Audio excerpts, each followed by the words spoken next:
Most people believe that success comes from a special talent, a stroke of luck, or a rare opportunity that appears once in a lifetime.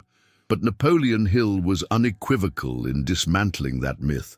For him, the cornerstone of all human achievement is not chance, but an invisible and powerful force called an organized effort. This is not a common phrase, nor a superficial idea. It is the foundation that supports all other laws of success. Effort by itself is ineffective when it lacks direction. Organized, it becomes unstoppable. Disorganized, it is merely running in circles. How many people do you know who work hard but always seem to be spinning in place? It's because they work a lot but think very little. They act constantly but organize poorly.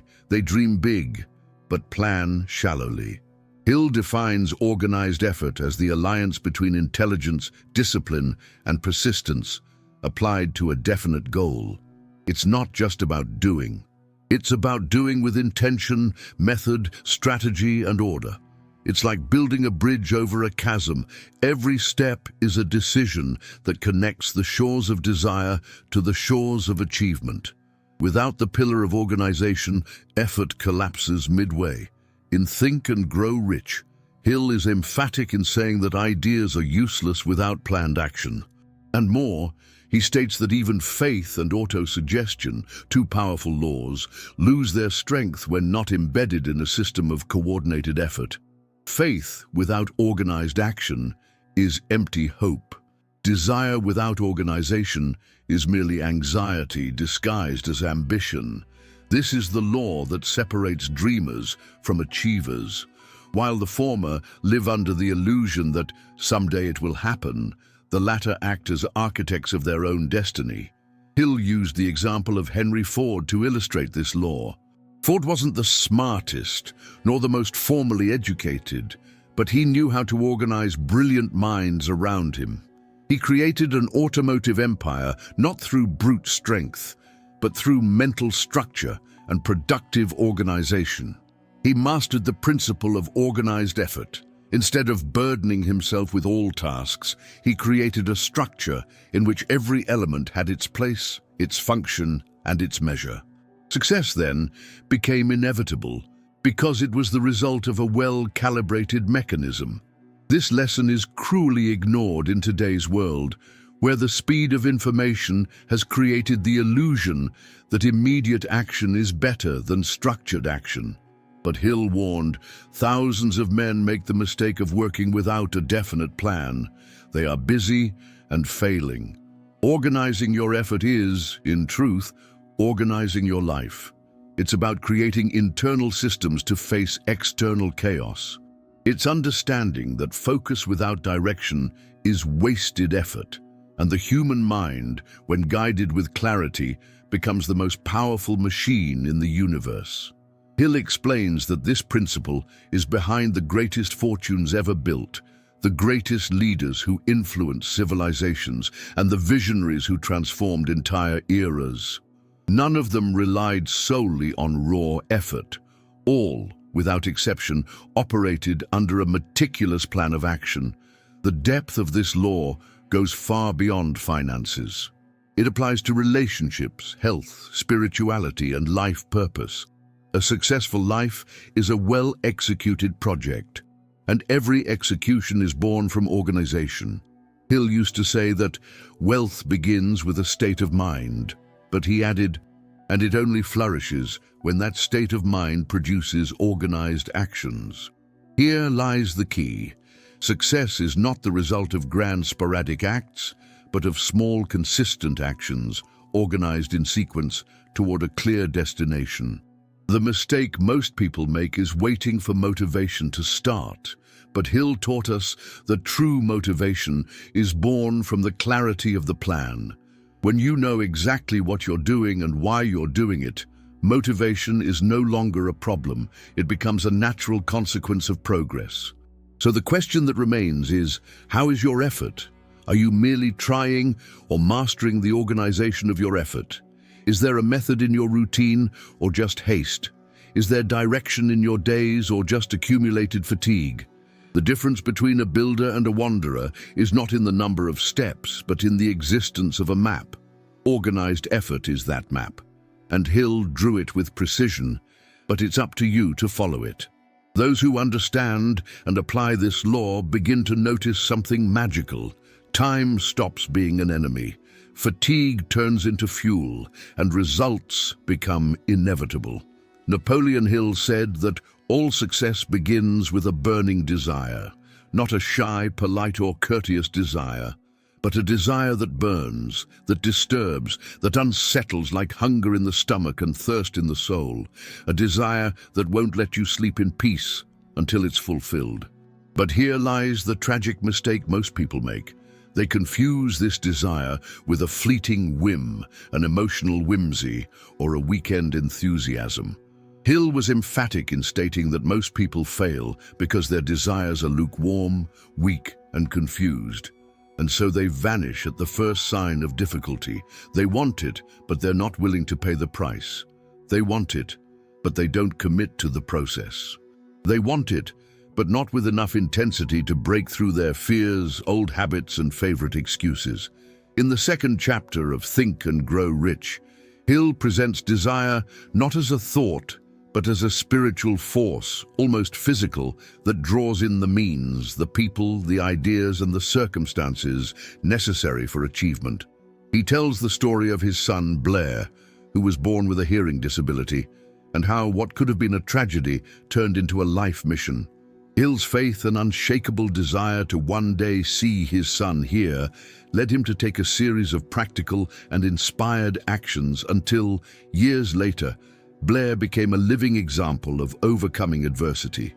This story is not just motivational, it's a portrait of the philosophy of burning desire in action. It's proof that wanting something badly enough ignites a motor inside us, a force of creativity, courage, and persistence that no hardship can defeat. But there's one element Hill makes sure to emphasize: desire on its own is not enough. It must be translated into a definite purpose and wrapped in emotion. The subconscious mind does not respond to cold logic, but to emotional repetition. That's why repeating your goal out loud is not an empty ritual. It's a way to mold your mind until it believes that goal is already real. And once the mind believes, it begins to operate on a different level. It attracts ideas, people, and circumstances with almost magical precision. That's why Hill says that burning desire, when fueled by faith, becomes a positive obsession. The kind of obsession that builds empires, cures diseases, saves lives, and changes destinies. Most people, however, don't sustain that fire. They want results, but not the process. They want change, but can't handle the discomfort. Hill is clear in stating that desire must be accompanied by a plan of action, even if that plan is incomplete. He says, whatever the mind of man can conceive and believe, it can achieve. But achievement only comes to those who act, who persist, who turn desire into movement. A desire that doesn't turn into action becomes frustration, and accumulated frustration turns into resentment. That's why so many live bitter lives, because they wish without courage, want without struggle, and dream without discipline. Hill also reveals that specificity is necessary. It's not about desiring to be rich, to be happy, or to be successful. It's about defining how much, how, when, and why. The mind loves clarity, and the universe seems to conspire more efficiently for those who know exactly what they want. That's why he proposes a powerful exercise. Write down your main life goal, read it out loud twice a day, visualize it with emotion, and act with focus. Sounds simple? It is. But almost no one does it. And that's the secret of the winners. They do the obvious consistently, with faith, with strength, with passion. They turn desire into a plan into habit, habit into life. Burning desire is the most underestimated element of success. Because it's not taught in school, it's not bought in a book, and it's not given as a gift. It's built from the inside out, and only those willing to dive deep into themselves, to rip their hearts open and find what truly drives them, can ignite it. Hill wasn't talking about shallow motivation. He was talking about commitment to one's mission. A burning desire is a silent declaration to the universe. I am ready. And when that declaration is sincere, the universe responds. Sometimes with tests, sometimes with open doors, but always with consequences. The question that remains, then, is brutally simple. What do you want so badly that you'd be willing to give up comfort, fear, and doubt? What do you desire so intensely that you could repeat it daily until it becomes real? Are you desiring with the intensity of someone gasping for air, or just daydreaming like someone flipping through a magazine? The answer to that question defines your life. And Napoleon Hill has already given us the key. The starting point of all achievement is desire. Napoleon Hill said that persistence is to character what carbon is to steel. A soul forged without persistence is fragile, brittle, vulnerable to the first winds of adversity. But a mind that cultivates persistence can break through invisible barriers, surpass imposed limits, and cross emotional deserts to reach the oasis of achievement. Persistence, according to Hill, is the quality that transforms desire into accomplishment. Without it, even the most burning desire fades. With it, even the most distant dreams become inevitable.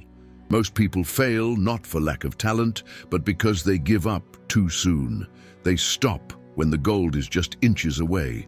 They turn back when the ground shakes, not realizing that it's precisely when everything seems to be falling apart that victory is closest. In Think and Grow Rich, Hill tells the famous story of R.U. Darby and his uncle, who bought mining equipment and dug for weeks in search of gold. They found some promising traces, but then silence. They gave up. They sold everything to a junk dealer.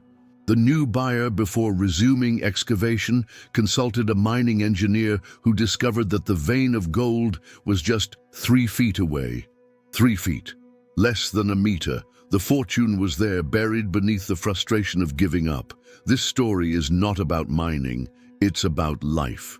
How many times have you been 3 steps away from a result without knowing it? How many times have you given everything except persistence? Persistence, says Hill, is a mental habit. It isn't something we're born with, but it can be cultivated with discipline and practice. He outlines 4 steps to develop it. A definite purpose, a burning desire, a clear plan, and a mind closed to negative influences. See the depth of this. Hill doesn't view persistence as brute willpower, but as an internal system that prevents emotional collapse in the face of difficulties. It's a psychological armor, a structure that protects the dream even on the days when the world seems to say no. He insists that the repetition of action, combined with the emotional repetition of the goal, builds a mindset that refuses to retreat. Persistence is not the absence of doubt. It's the act of advancing in spite of it. And there's a revealing detail in Hill's philosophy. Persistence is the proof of true faith. Faith that quits is not faith, it's anxious hope. Faith that persists, even in the silence of circumstances, even in the darkness of results, is the kind of faith that creates miracles. Many want quick results because they don't trust the process. Many give up because they expected it to be easy. But Hill warns, every great dream will be tested. Every noble goal will be challenged. And the only acceptable response is to continue without applause, without evidence, without certainty, because persistence is trusting the purpose more than appearances. Behind every legendary success lies a routine of silent persistence. Edison, who tested thousands of filaments before creating the light bulb. Lincoln, who failed in repeated elections before becoming president. Helen Keller, who persisted in learning despite not being able to see or hear. Hill knew these stories intimately. He understood that the difference between the mediocre and the extraordinary was one thing: the extraordinary never stopped.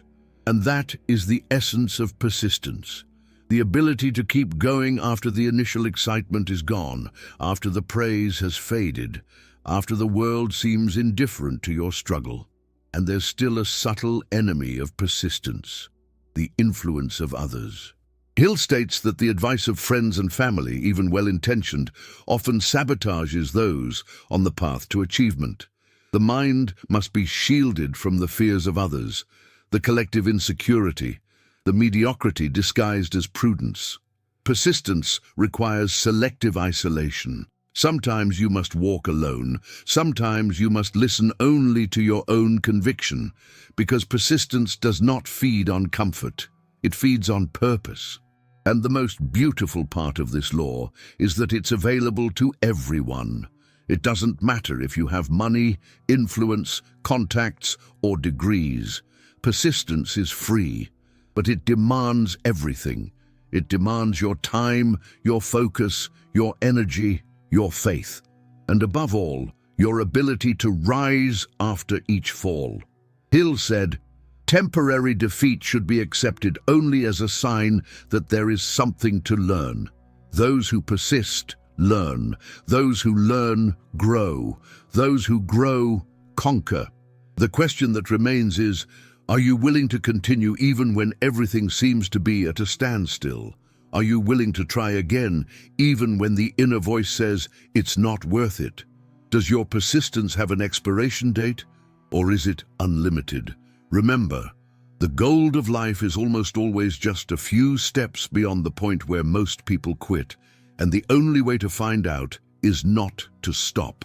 Napoleon Hill may have been the first author of the 20th century to reveal a truth that until then had been known only behind the scenes of great fortunes and within the most exclusive circles of historical power. True success is rarely a solitary construction. He coined the term mastermind to name one of the most powerful and least understood laws of his philosophical system. For Hill, the mastermind was not just a support group or a business alliance. It was something higher, more subtle, more metaphysical. It was the fusion of two or more minds in harmony, generating a third invisible intelligence. A vibrational field that transcends the individuals and operates like a living entity, a kind of creative fire. And like all fire, it can warm or burn. Most people are surrounded by voices that drain their energy: friends who doubt, family who judge, colleagues who compete. The mastermind, on the other hand, is an intentional circle. It's not about the number of people, but the quality of the vibration between them. Hill explains that when two or more minds come together in perfect harmony with a definite purpose, they create a kind of spiritual battery that multiplies the strength of each participant. It's not about addition, it's about multiplication. That's why some partnerships change the destiny of a generation. Think of Ford and Edison, Carnegie and Schwab, Jobs and Wozniak. All of them operated within the principle of the mastermind, and all of them extracted from their alliances more than they could have achieved alone in 100 lifetimes. But there's one warning Hill makes with urgency: harmony is essential. Without it, the circle becomes toxic.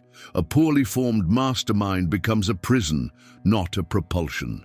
When there is conflict, distrust, inflated egos, or lack of shared purpose, the collective mind implodes.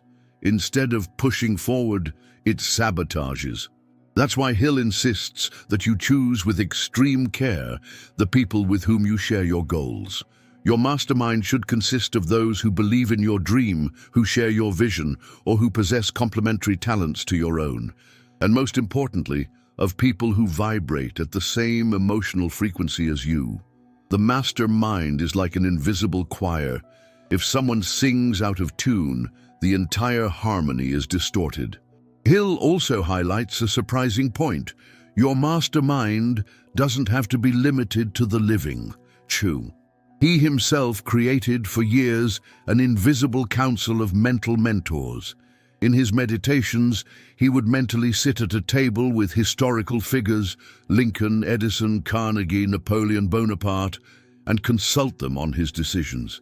This wasn't madness. It was creative visualization. It was subconscious programming. It was spiritual connection to archetypes of wisdom. And that is exactly the power of the mastermind. It goes beyond time, beyond matter, beyond logic. It activates a collective intelligence that connects you to a higher field of answers. And why does this work? Because the human brain, according to Hill, is like a transmitter and receiver of thoughts. When two minds vibrate in harmony, they create a mental resonance that enhances access to intuition, creativity, and genius ideas. It's as if two lit candles light a third, more intense flame. That's why great ideas often arise in deep conversations, in moments of synergy, in meaningful exchanges. The mastermind is the womb of these ideas, and its absence is the reason behind so much stagnation in the world. People isolated, trying to solve everything alone, suffocating within their own bubble of mental limitations. But beware, there is a hidden danger here. Hill also warns of the anti-mastermind, the circles of negative influence. These are environments where pessimism, criticism, fear, gossip, and doubt prevail. Every time you expose yourself to these fields, your energy weakens, your vision blurs, your faith withers. The same principle that multiplies can also destroy.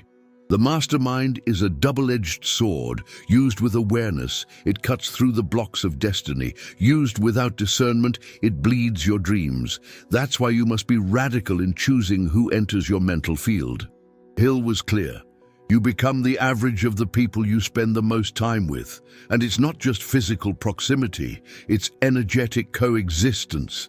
So pause now and ask yourself, who is in your mastermind? Who shares your vision? Who pushes you with sincerity?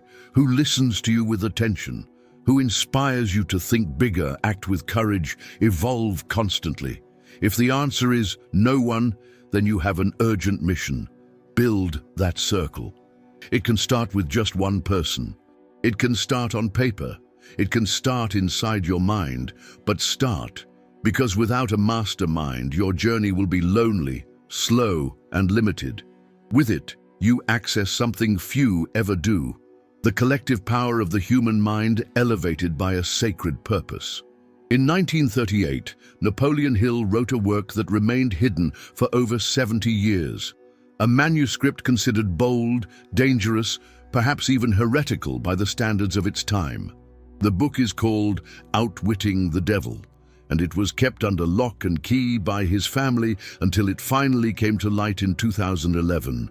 In it, Hill reveals what may be the greatest obstacle between human beings and their fulfillment: the drifting mind, directionless, purposeless, and uncontrolled. And he does this in the most dramatic and impactful way possible, by simulating a direct dialogue with the devil himself. A devil who, in this narrative, is not a religious figure, but a living metaphor for fear, doubt, procrastination, and ignorance. A symbol of everything that drags us downward when we choose not to think for ourselves. In this hypnotic dialogue, Hill forces the devil to confess his methods of domination over humanity. And the main one is what he calls drift, the mental state in which an individual stops thinking clearly, stops deciding firmly, and stops acting with purpose. The drifting human is the one who lives on autopilot, reacting to the world without awareness, manipulated by invisible forces without even realizing it. Hill's devil claims to control 98% of people on the planet precisely because they don't know how to think with intention. They live by habit, by fear, by convenience. They follow imposed patterns without questioning. They postpone their dreams, outsource their responsibility, and become puppets of the system. The most frightening part of this work is not the devil's figure, but the feeling that he might actually be right. Because Hill shows with brutal honesty how education, religion, politics, and even family can become unconscious instruments of limitation when they don't encourage free thought. The devil says he loves schools that teach what to think, but never how to think. He loves churches that preach fear instead of active faith. He loves governments that keep people busy, but without purpose. He feeds on doubt, on indecision, on passivity, and his greatest triumph is convincing you that he doesn't even exist, so he can operate in silence from within your own mind. Hill didn't write this book to shock, but to liberate. He knew that as long as the human mind isn't governed by its true owner, it will be invaded by foreign voices, inner saboteurs, and invisible mental programs. The mind is like a garden. If you don't plant it, weeds will grow. And the weeds in this case are fear, conformity, mediocrity. The devil, at its core, is the symbol of the unguarded mind. Without vigilance, without focus. That's why Hill teaches that the only way to defeat him is through firm decision, disciplined action, and above all, authentic thinking, sure. He says, the man who thinks for himself cannot be controlled. And most interesting of all, Hill states that the devil flees from silence, because in silence, man awakens. In silence, he hears his conscience. In silence, he accesses the highest plane of creative thought. That's why the modern world is so full of noise, because the more distracted you are, the easier it is to control your mind. Hill invites us to intentionally seek moments of introspection, meditation, and self-examination. To put our thoughts, our fears, our goals on paper.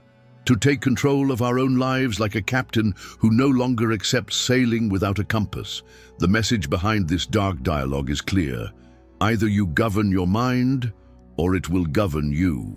And the ruler of the mind is not the one who never fails, but the one who rises each day to decide for himself, who thinks with clarity, who acts with conviction, who dares to question, to change, to be free.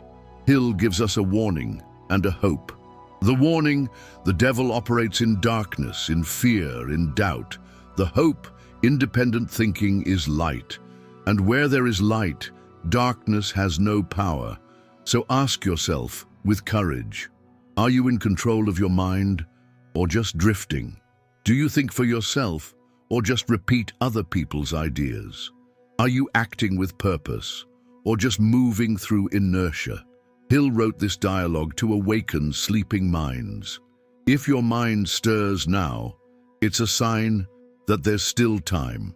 But time demands decision, and the devil, as Hill shows us, fears only one thing: a conscious, awakened, and determined mind.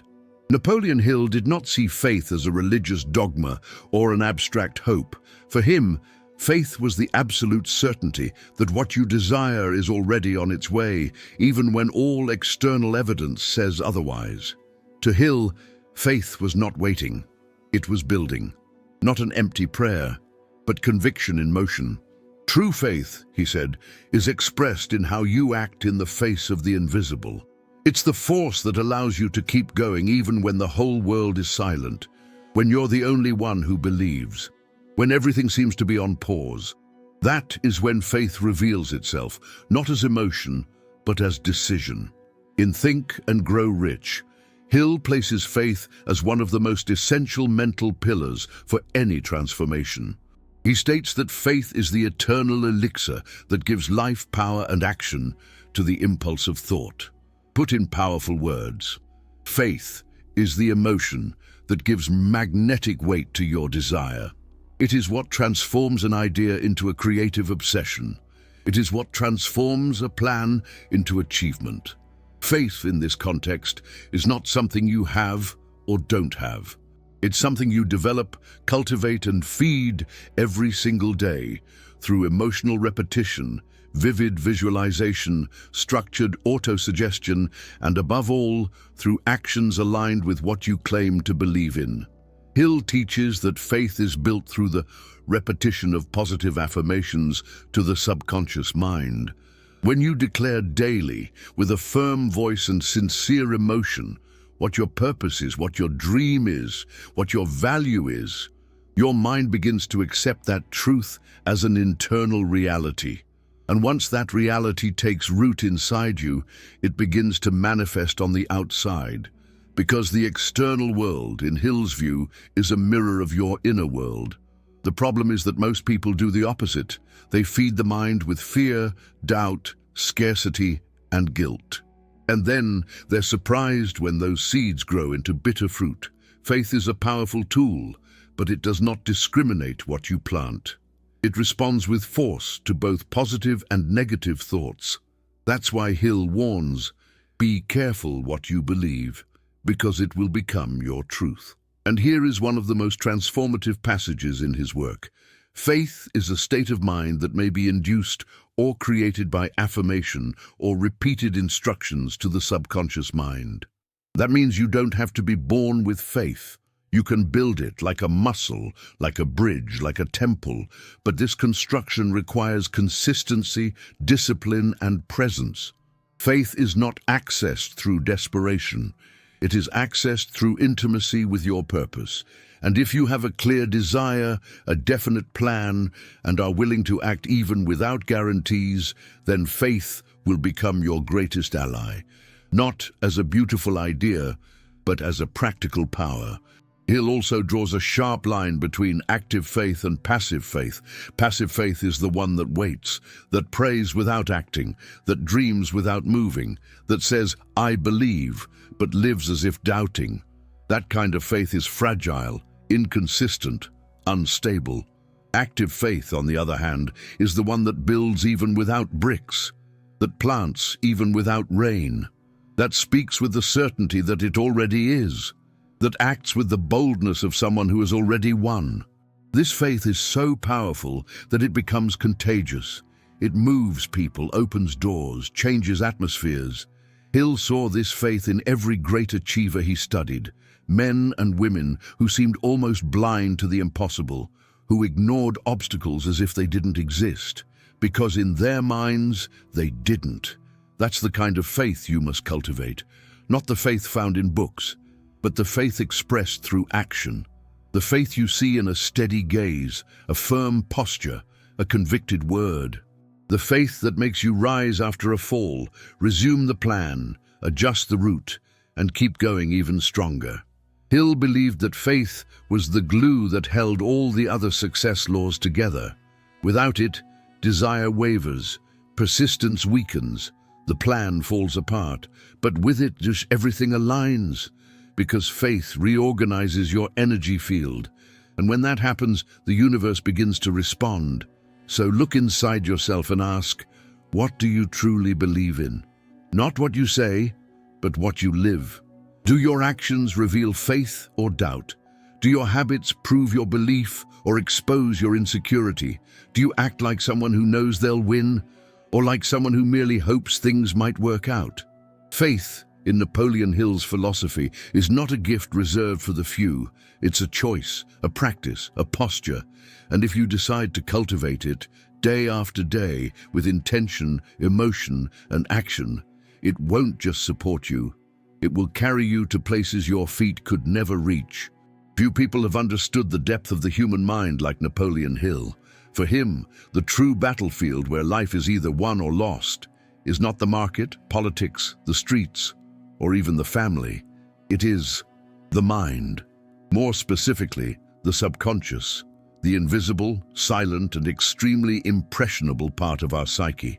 It is in this fertile ground that Hill introduces one of the most revolutionary concepts in his philosophical system, autosuggestion, a simple yet powerful tool, a mechanism that, if used with consistency and purpose, can completely rewrite the belief structure that either limits or liberates a human being. Hill defines autosuggestion as the channel through which we can plant any idea into the subconscious mind. And he goes further. He states that anything you accept with emotion and repeat frequently eventually gets absorbed as truth. That means you are, consciously or unconsciously, programming yourself all the time. When you say, I'm a failure, I'm not good with money, I'm afraid to try, your mind doesn't argue. It accepts, records, and acts on it. Hill warns us, the subconscious doesn't judge, doesn't question, doesn't filter. It simply receives and executes. Like a loyal but blind servant, like a computer that runs the code you write. The difference? In this case, the keyboard is your mouth, and the code is your words, thoughts, and mental images. That's why Hill proposes the conscious use of autosuggestion as a reprogramming tool. He teaches that you should write your chief aim in life, read it aloud twice a day, preferably right after waking up and just before going to bed. And, as you do it, visualize with emotional intensity that the goal has already been achieved. Emotion is the glue. It's what locks the image into the subconscious. To visualize without feeling is like trying to sculpt the wind. But to visualize with sincere emotion is like carving into the marble of the mind. Practiced daily, this begins to form new neural pathways, new internal associations, new belief patterns. And over time, these new beliefs begin to produce new behaviors, which in turn produce new results. Hill insists you become what you repeatedly think with emotion. This isn't mysticism. It was proto-neuroscience in the 1930s. Today, science confirms what Hill was already declaring nearly a century ago. The mind is shaped by repetition. Limiting beliefs don't come from nowhere. They are the unconscious repetition of statements, fears, failures, and traumas. Autosuggestion is the reverse path. It is the conscious repetition of who you wish to become. It is the reprogramming of identity. And Hill shows that this process doesn't require blind faith, but emotional discipline. To repeat with intention, with feeling, with consistency, that transforms an idea into belief, a belief into attitude, an attitude into destiny. But there's a point Hill makes sure to emphasize. Mere mechanical repetition is not enough. If your words aren't charged with emotion, they won't go beyond the surface. The subconscious does not respond to what you pretend to feel. It responds to what you truly feel. That's why Hill recommends saying affirmations with enthusiasm, with energy, with the conviction of someone who already possesses what they desire. And if at first it feels forced, that's okay. Like any muscle, the mind needs training. Over time, the brain begins to accept this new pattern as normal. And when that happens, the outer world begins to reflect the inner one. That's the moment when life changes, when you begin to deeply believe that you are worthy, capable, and deserving. When your mind, once programmed by fear, begins to operate on the frequency of confidence. When your mental habits shift, your physical habits follow. You begin to seek new opportunities. You interpret obstacles as tests. You walk with the posture of someone who's already won. Everything changes because you've changed from within. And that's exactly what Hill wanted to show. Autosuggestion is the invisible thread between the world you live in and the world you desire to build. The question that remains is direct and urgent. What have you been telling yourself every day? What phrases have you been silently repeating in your mind? Are your words building bridges or digging holes? Are you programming your mind for greatness or for mediocrity? Hill gives us the key. The subconscious acts first based on emotional impressions given to it through repetition. That means your destiny is being written every single day, one sentence at a time. Napoleon Hill was never a fan of information overload. For him, knowledge alone is not power. This is one of the most provocative statements in his work, because it challenges what we've been taught from an early age. School taught us to value tests, diplomas, libraries, titles, but Hill looked at all of it with an unflinching filter. What good is knowing if you don't turn that knowledge into action? Knowledge, he said, only becomes power when it is organized, applied, and directed toward a definite purpose. Otherwise, it's mental clutter, it's weight without foundation, intellectual luxury without real impact. This statement might sound harsh, but it's liberating. It places the responsibility for transforming your life, not in how much you know, but in how much you use what you know. Hill studied hundreds of successful men and women, many of whom had little formal education. What did they have in common? They used knowledge as a tool, not as a trophy. Organizing knowledge, in Hill's view, means choosing what matters, discarding what distracts, and assembling a mental system that functions as a strategic plan of action. Disorganized knowledge is like electricity without wiring, dangerous, ineffective, and unpredictable. But when properly channeled, it illuminates, powers, and transforms. Hill goes even further. He criticizes formal education for teaching facts, but not teaching how to think. He claims that most teachers only teach what they've learned from books, but never applied in life, and that many of humanity's greatest geniuses were considered mediocre by academic standards. Why? Because thus they thought differently, because they sought meaning, not just information, because they organized what they knew around a real purpose. And that's the key point. Organized knowledge is knowledge that serves an ideal. It's not collected, it's applied. It's translated into action, into projects, into creation. To apply this principle, Hill suggests identifying your chief aim in life and, from that, organizing all your learning, all your reading, all your mental energy. Knowledge must serve your purpose, not the other way around. And this changes everything, because you stop studying out of intellectual anxiety and start learning with focus. You stop seeking information out of fear of falling behind and start seeking wisdom to go further. This creates clarity, and clarity generates action. Knowledge stops being a burden and becomes a bridge.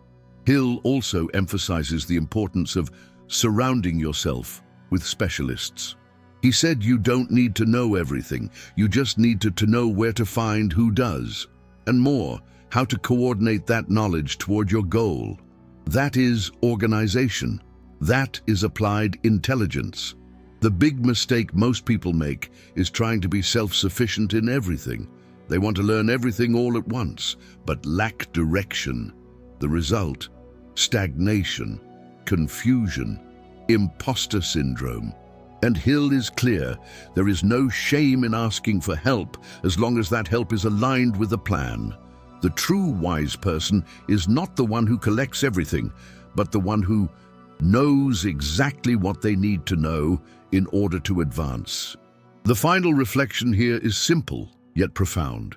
What have you been doing with the knowledge you already have? Are you putting it into practice? Are you using it to build something? Or are you just accumulating one more video, one more book, one more class, without turning it into concrete action? Hill invites us to abandon the vanity of knowing and embrace the humility of doing. Because in the end, life doesn't reward those who know more, but those who do better. The knowledge that changes the world is the one that leaves the mind, descends to the heart, passes through the hands, and enters reality. Napoleon Hill was unequivocal when he stated, "People who fail to accumulate money or achieve success in any field generally have the habit of making decisions slowly and changing their minds quickly, if they decide at all." This is one of the sharpest declarations in all of his work, because it reveals, without hesitation, what separates achievers from dreamers. The ability to make firm, fast decisions and to stand by them with courage. It's not talent, it's not luck, it's not intelligence, it's the capacity to decide and not back down. Because every great achievement is born from an unshakable decision, and every stagnant life is the result of decisions that are postponed, poorly made, or abandoned along the way. Hill learned this by studying leaders like Henry Ford, who was relentless in defending his decisions. Ford was known for being inflexible once he made up his mind. Many criticized him, saying he was slow to change. But Hill reveals the hidden side of this. That inflexibility shielded him from the influence of other people's doubts.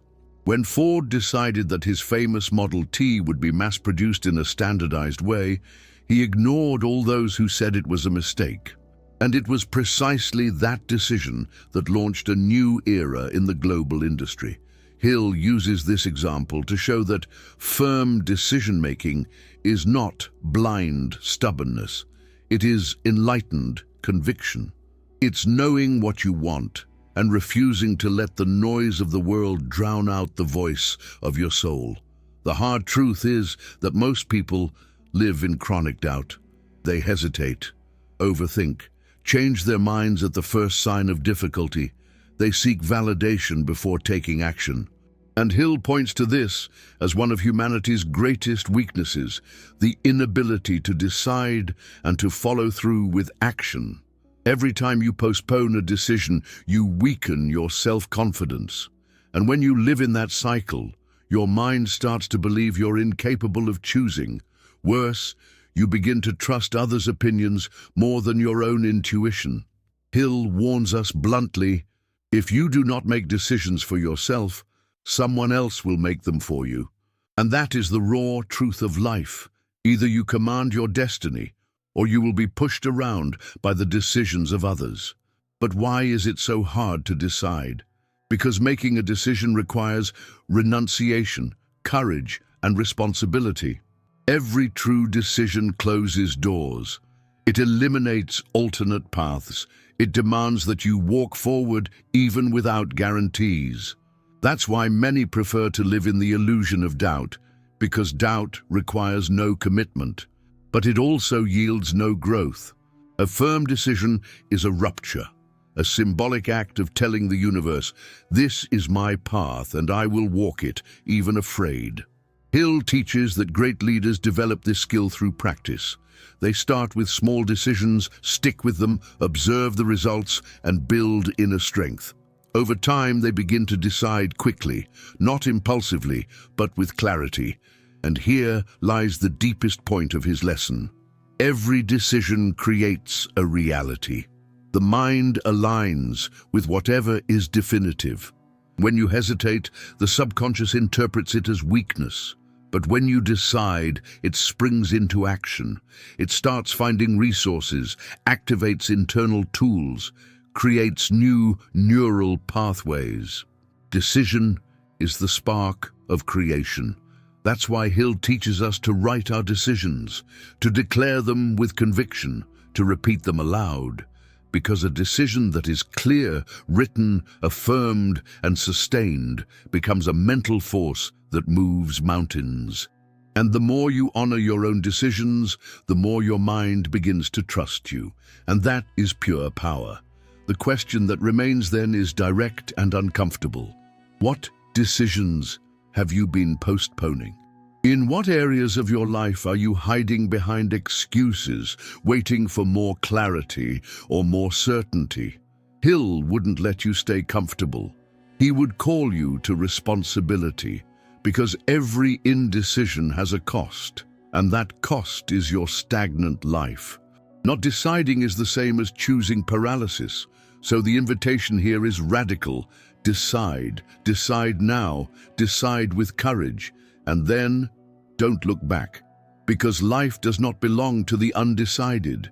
Life belongs to those who dare to declare, this is my path, and I will make it happen.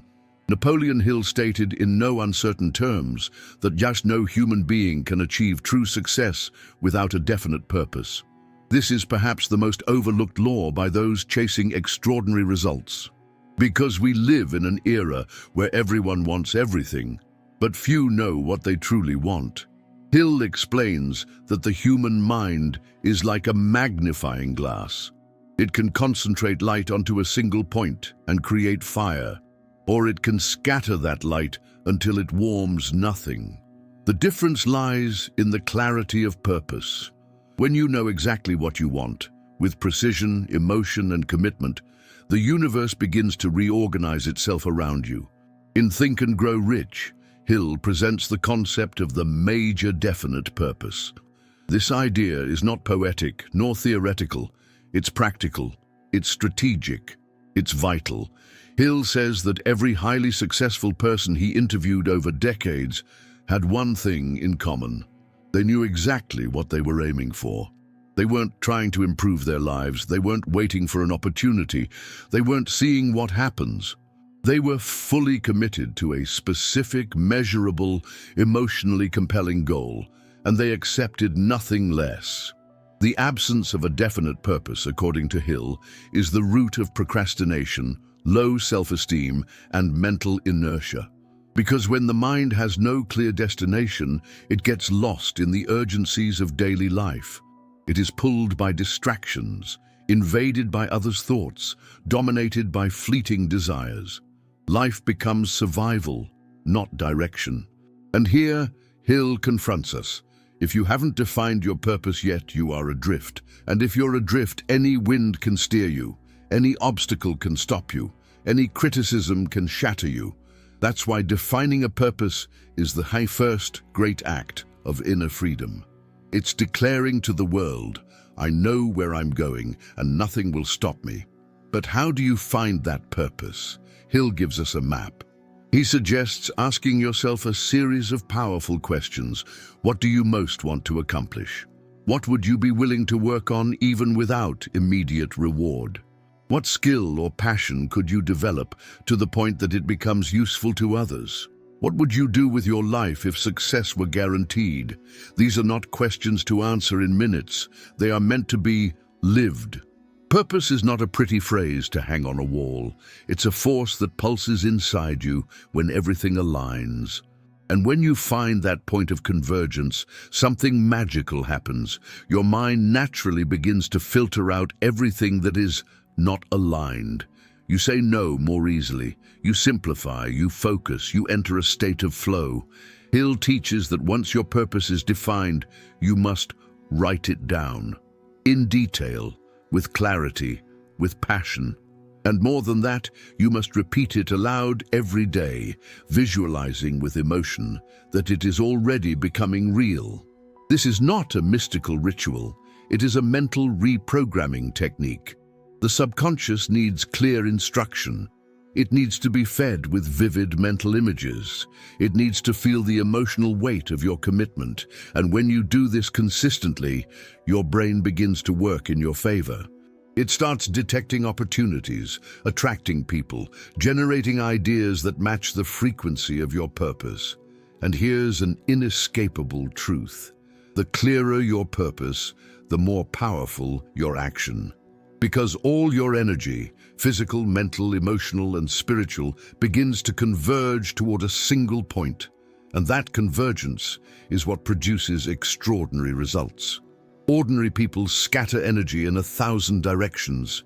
Extraordinary people channel energy into a single beam of light, and that sets the world on fire.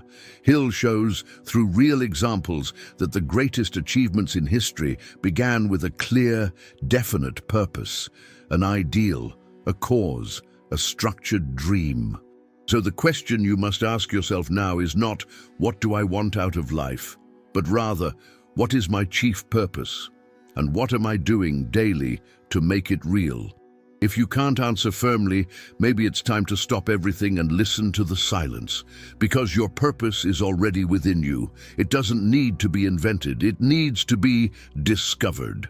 And once discovered, do not accept living beneath it. Hill shows us that purpose is not a choice. It's a mission. And when you honor that mission, everything around you begins to change. Few authors have dared to speak about sex with the courage and depth that Napoleon Hill did. And he didn't do it to shock, but to reveal one of the hidden laws that govern human achievement. Hill stated that, sexual energy is the most powerful force in nature, not only in the biological realm, but also in the mental, creative, and spiritual domains. And those who learn to redirect this energy, to transmute it, reach levels of genius, charisma, fulfillment, and personal power that border on the supernatural. This principle, often ignored for seeming uncomfortable, is in fact one of the great secrets of self-transformation. In Think and Grow Rich, Hill explains that the most influential men in history, the most creative artists, the most magnetic leaders, and the most visionary entrepreneurs were all driven by an intense emotional force, sexual desire, that was channeled into other areas of life. He cites figures like Henry Ford, Thomas Edison, Abraham Lincoln, and Mahatma Gandhi as examples of individuals who learned to convert that impulse into creative action. Because according to Hill, sexual desire is more than a physical instinct. It is a raw source of vital energy, capable of fueling ambition, persistence, enthusiasm, focus, clarity, and inspiration. But what does it mean to transmute this energy? Hill defines sexual transmutation as the conscious act of channeling sexual desire into the pursuit of higher goals. It's not about repression, nor about forced abstinence. It's about energy conversion. It's when you take the force of desire, that creative tension, that drive for realization that pulses through the body, and decide to direct it toward building something extraordinary. A business, a work of art, a legacy project, a life of purpose. The energy that could create a child now creates an idea. The energy that would seek fleeting pleasure now seeks lasting impact. Hill states that sexual energy is the engine of human emotion. And emotion, in turn, is the language of the subconscious. This means that when you combine sexual desire with faith, a definite purpose, creative imagination, and autosuggestion, you are activating your mind at its highest intensity. You are literally electrifying your nervous system with an inner current that transcends the ordinary. This is why great achievements are often accompanied by intense passions. And also why so many lose themselves in the same path, because they channel this force solely toward pleasure without giving form to its creative power. And here is the great danger Hill warns us about.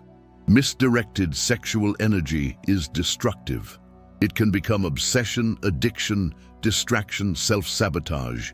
It can consume your time, focus, relationships, and self-esteem. History is full of geniuses who collapsed because they failed to master this energy. That's why Hill doesn't preach fear of sex.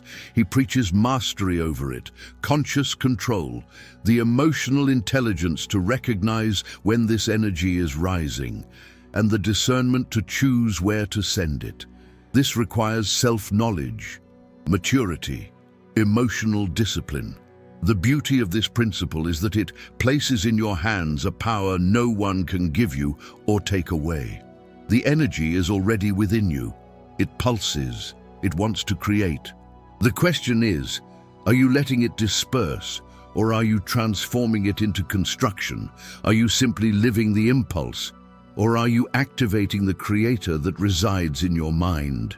Hill teaches that sexual transmutation can elevate the intellect, expand vision, refine sensitivity, and drive productivity. And once integrated into your routine, it becomes one of the silent pillars of true genius.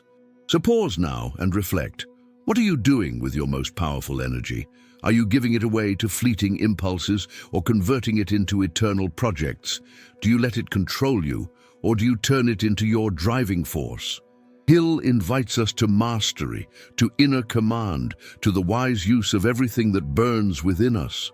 Because he knew that the greatest leaders in history were not the smartest, but the ones who learned to channel their vital force towards something greater than themselves.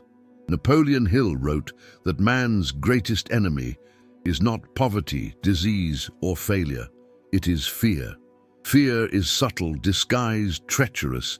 It doesn't show up dressed as a monster.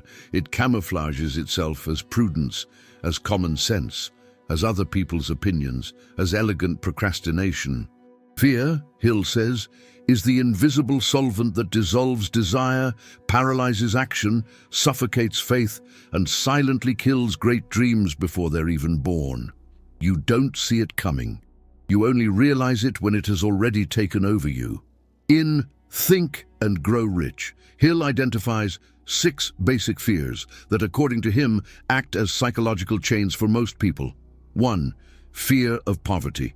2. Fear of criticism. 3. Fear of illness. 4. Fear of loss of love. 5. Fear of old age. 6. The naive fear of death. These fears don't operate explicitly. They're like invisible viruses that settle into the mind and weaken the emotional system. The fear of poverty prevents risk-taking. The fear of criticism sabotages authenticity. The fear of illness breeds hypochondria. The fear of loss makes you cling to what destroys you. The fear of old age paralyzes your vital energy. And the fear of death keeps you from truly living. According to Hill, all failure is, ultimately, a child of fear. And until you confront this, you'll be living a half-life, with your soul shackled in invisible chains. But how does fear take hold? Hill is precise in his answer. It enters through repetition, through the words you hear every day, through conversations with negative people, through constant exposure to tragedy, failure, and criticism. Fear is, in fact, a hypnotic suggestion that infiltrates through the cracks of an unguarded mind. That's why Hill warns us with urgency. Be careful what you absorb. Be careful who you listen to. Be careful with the thoughts you allow to dwell within you. Because once fear is accepted as reality, it becomes prophecy. And your mind, always obedient, starts working to fulfill it. Liberation, according to Hill, begins with awareness. You must name your fear. Write it down. Face it. Question it. It loses half its power when revealed, and loses the other half when challenged. Hill also teaches that faith and fear cannot dwell in the same mind at the same time. One always drives out the other. Therefore, the path is to strengthen faith, not as religion, but as an inner certainty that you are bigger than your circumstances, that you are stronger than your traumas, that you have the power to choose, and that no fear is greater than your mission. There is a brutal passage in Outwitting the Devil, where Hill, in conversation with the symbol of fear, makes it confess, "My most effective weapon is fear. Whenever I can plant fear in the human mind, the battle is won. They become my slaves, willingly." That phrase should echo like an alarm in the consciousness of anyone hearing it now, because fear, more than an emotion, is a prison built with bricks of doubt, reinforced by repetitive thoughts and locked by decisions never made. And the key to that prison almost always lies in the courage to act, even while afraid. Courage, after all, is not the absence of fear. It's the decision to move forward even when fear screams. Hill teaches us that action is the only effective antidote to fear. Overthinking strengthens doubt. Acting with purpose dissolves panic. That's why he advocates for the power of decision, persistence, and autosuggestion as practical tools to master our deepest fears. He doesn't promise a life without fear. He teaches us how to live above it. And now, an inevitable question. What fear has been silently ruling your life? Is it the fear of failing or of being judged? Is it the fear of trying or of being rejected? Is it the fear of losing or of never achieving? Hill would write that true failure is not falling. It's refusing to walk for fear of stumbling. Fear is real, but it is not the master of your soul. You are. And from the moment you choose to face, name, and dominate that fear, something changes. You don't just move forward, you transform. There is a prison without walls where billions of people live, a cell with no locks from which few escape. It is the mental state that Napoleon Hill called drift. Deep, this is the exact term the devil himself uses in the iconic dialogue of Outwitting the Devil to describe how he dominates the majority of humanity. Not through violence, not through coercion, but through distraction, through delay, through confusion, through an existence carried by the tide, without direction, without purpose, without awareness. Hill describes drifting as the habit of letting life happen instead of leading it. Odin, it is the state of mind that avoids firm decisions, postpones important changes, runs from the pain of self-knowledge, and surrenders to the numbing routine of one day indistinguishable from the next. It's waking up without a mission, working without passion, loving without presence, thinking without clarity, dreaming without action. The drifter lives in later, maybe, when I can. He is a slave to the future, hostage to fear, accomplice to comfort. And the devil, in Hill's brilliant metaphor, states coldly, when someone begins to drift, I've already won, I just wait. This state is more dangerous than failure, because failure is explicit, it hurts, it wakes you up, it demands action, but drifting is silent. It is the poison that kills slowly. It is boredom disguised as routine. It is conformity wearing the mask of maturity. Hill shows us that there is no neutrality in the human mind. Either you dominate your thoughts with intention and purpose, or you are dominated by invisible influences, social, cultural, emotional. The world pushes those who do not choose. Drifting is the price you pay for not deciding. And here lies Hill's great revelation. Drifting begins with small permissions. When you allow a bad habit to slide, when you postpone a difficult decision, when you silence your intuition, when you accept less than you deserve, when you stop asking why and begin living in whatever, each micro-mental defeat is one more drop in this ocean of apathy. And suddenly, years have passed. The energy is gone, the identity has faded, and all that remains is a tamed version of who you could have been. Hill is relentless in affirming that most people who are drifting believe they're in control. Because drifting is comfortable, it demands no courage, no sacrifice, no commitment. But it charges the highest price of all, a wasted life. And the drifting mind, says Hill, is fertile ground for fear, doubt, depression, and negative influence. The devil enters quietly where vigilance has been abandoned, where thoughts are random, where the TV is always on, where blame is always placed on others, where decisions are always postponed. But there is hope. Hill shows us the antidote. The opposite of drifting is conscious discipline. It is living with intention. It is developing the habit of thinking for yourself, of deciding firmly, of acting every day toward a definite purpose. He teaches that the simple act of writing down goals, reflecting on your day, cultivating self-discipline, and repeating affirmations with emotion begins to break the cycle of drift. Because every mind that thinks clearly reclaims the command of its own life. And that command, once regained, strengthens with each conscious decision. The question Hill would throw at you now is this: are you drifting? Are you just going along? Or are you at the helm? Are you creating your reality, or merely reacting to events? Is your routine a reflection of your purpose or your forgetfulness? This reflection isn't meant to create guilt, it's meant to awaken awareness. Because as long as there is awareness, there is power. And the greatest power you possess is the power to choose to return to the helm of your ship before it's too late. Before writing Think and Grow Rich, Napoleon Hill spent over 20 years interviewing, studying, and living alongside the most influential, powerful, and successful men of his time, from Henry Ford to Thomas Edison, from Andrew Carnegie to Alexander Graham Bell.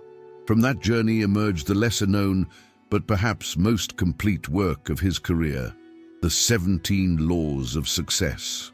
A true philosophical system, built as a mental architecture to create, sustain, and expand success in any area of life. Hill didn't see success as an event, but as a predictable result of a trained mind. For that, he developed a structure of 17 interdependent principles, one feeding the other, like perfect gears in an inner engine. It's not enough to apply just one or two. The power of the system lies in integration, in the harmony between them. And most impressive of all, each of these laws is both a mirror and a tool. They reveal what's wrong and deliver what must be done.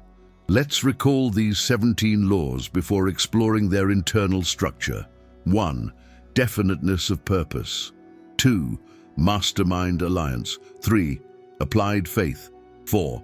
Going the extra mile. 5. pleasing personality. 6. Personal initiative. 7. Positive mental attitude. 8. Enthusiasm. 9. Self-discipline. 10. Accurate thinking. 11. Controlled attention. 12. Teamwork. 13. Adversity and defeat. 14. Creative vision. 15. Health. 16. Budgeting time and money. 17. Cosmic habit force. Each of these laws represents a vibrational frequency of a disciplined mind. Hill believed that success was not a privilege, but a right, and that all it takes is aligning your mind with the natural laws that govern the creation of results. That's why this system isn't a random sequence. It follows an ascending logic. First comes purpose, Law 1. Then alliance with like-minded minds, Law 2. Unwavering faith, Law 3. Going beyond the average, Law 4, and so on. It's a climb of consciousness toward creative power. The mistake most people make is trying to apply these laws as if they were separate recipes, but Hill teaches that they are layers of the same identity. There's no point in having purpose without initiative, faith without action, attitude without self-discipline, enthusiasm without health. You must build wholeness, be complete, and that only happens through conscious training, daily reading, continuous practice, and above all, emotional repetition. Hill insists you become what you practice every day. Another key point, this system isn't just about building financial wealth, it's about building a magnificent life with purpose, impact, harmony, and fulfillment in all areas. Health, relationships, spirituality, leadership, creativity, everything can be refined in light of these laws, because they all operate in the structure of the mind. And whoever masters the mind inevitably masters results. Hill also affirms that the final law, the cosmic habit force, is the crowning achievement of the process. When you practice these laws so repeatedly that they become automatic, your mind enters a state where success becomes inevitable. Datil. You begin to think, act, and decide within a frequency that attracts everything coherent with it. You become the kind of person for whom doors open, and best of all, you know you built it. You owe it to no one. You depend on no one. You are the architect. That's why Hill invites us to study, memorize, and apply these laws as one would learn a new language, the language of achievement. Because life will always speak to you in the same language your mind emits. If it's doubt, the answer will be failure. If it's clarity and action, the answer will be greatness. The 17 laws are not advice, they are keys. And if you learn to use them, you'll realize there is no lock that can resist. After studying purpose, faith, persistence, discipline, creative sexuality, overcoming fear, mental structure, and deep reprogramming, one silent principle rises from the depths of Napoleon Hill's work, not as a dazzling star, but as the invisible gear that moves all the others. No, organized effort. This is the forgotten law, the law most people ignore, because it doesn't shine, it doesn't promise instant miracles, it doesn't seduce with pretty words. But it is the one that holds the entire structure together. Without organized effort, everything collapses. Purpose becomes daydream, faith turns into empty hope, persistence fades, the mastermind alliance dissolves, and success, so desired, becomes an unreachable myth. Hill was clear. Organized action is the link between thought and result. The key word here is not just effort, it's organization. Because the world is full of people who work hard, who are constantly running, who feel exhausted, but who get nowhere. Why? Because they move without method, they act without strategy, they spend energy in short, impulsive, reactive cycles. They're always putting out fires, but never building the foundation. And Hill knew this. He knew that effort without direction and structure is like a river without a bed. It spreads, but does not advance. Organized effort, in Hill's view, is the moment when all the forces of the mind align around a plan. It is the marriage of desire and discipline, of emotion and system.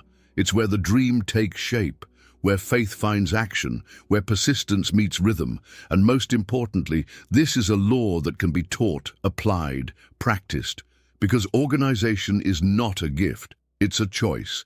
And for Hill, organization begins with daily planning, with clear decisions, with goals broken down into weekly actions, with a calendar that reflects your purpose, not just your social obligations. But there is something even deeper. Hill reveals that organized effort is not just a productivity method. It's a way to strengthen your identity. Each time you organize your effort, you are telling your subconscious mind, I am someone who knows what I want, and I know how to get there. This repetition, done day after day, creates an internal pattern of confidence, focus, and direction, and that changes everything. Because you stop being someone who just runs to become someone who moves forward.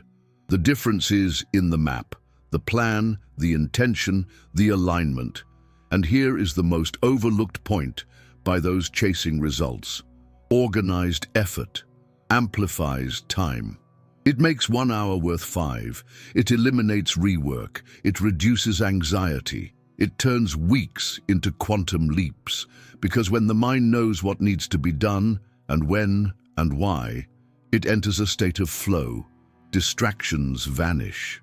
Doubt disappears. Fear weakens. And action becomes natural. You no longer need motivation. You have direction. And sustained direction, as Hill teaches, is the most powerful force in the human universe.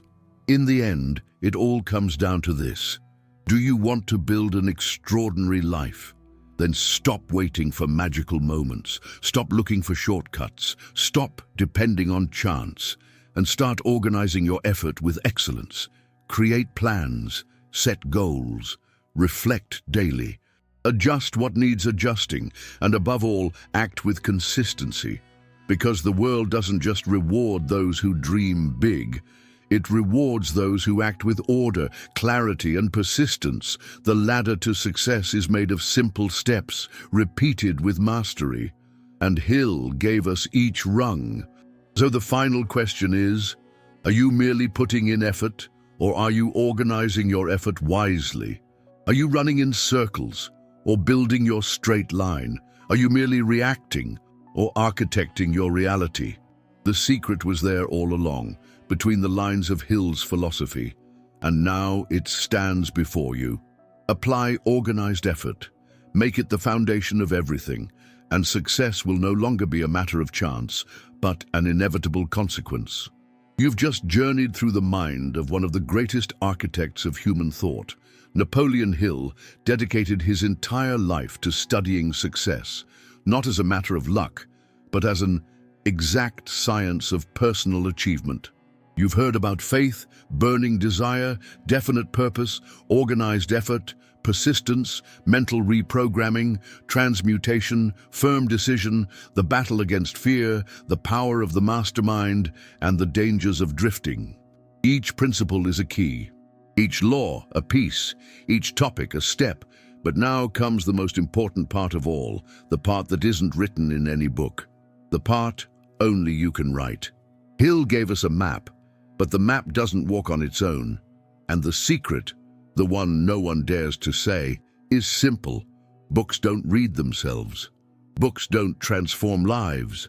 Ideas don't change destinies. What transforms is the human being who gets off the couch, closes the page, takes a deep breath, and decides to apply what they've learned. It's the man or woman who looks in the mirror and says, enough. Enough waiting. Enough postponing. Enough being a spectator in your own existence. True power is not in the content. It lies in the decision to live the content. To embody every word as if it were sacred. To turn philosophy into practice. A dream into a plan. Life into a masterpiece.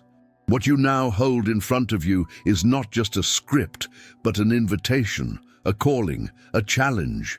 Because Napoleon Hill's philosophy is not for the lukewarm. It's not for those who think it's cool. It's not for those who might try. It's for the decided, the restless, those who turn pain into fuel, doubt into discipline, fear into action.